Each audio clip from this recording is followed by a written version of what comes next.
This exam application tutorial is on the topic of forces and motion. The question for 4 marks reads, explain the changes in velocity as a skydiver falls and reaches terminal velocity.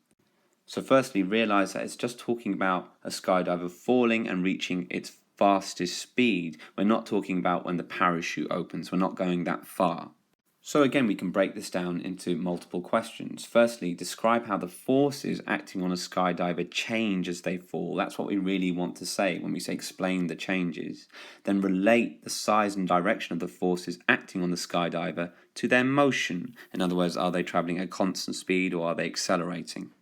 So initially, that means at first, weight is greater than drag. So as the skydiver falls, you can see the weight is greater than the air resistance as they collide with air particles during their descent.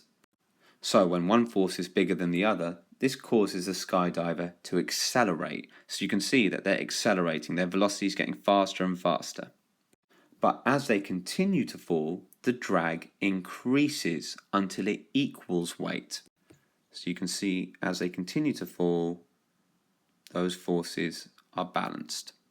And when forces are balanced, the skydiver will now be falling at a constant speed. But this is also going to be the fastest speed, which we call terminal velocity. So the skydiver is now falling at terminal velocity or at a constant speed. So they're now here on the graph.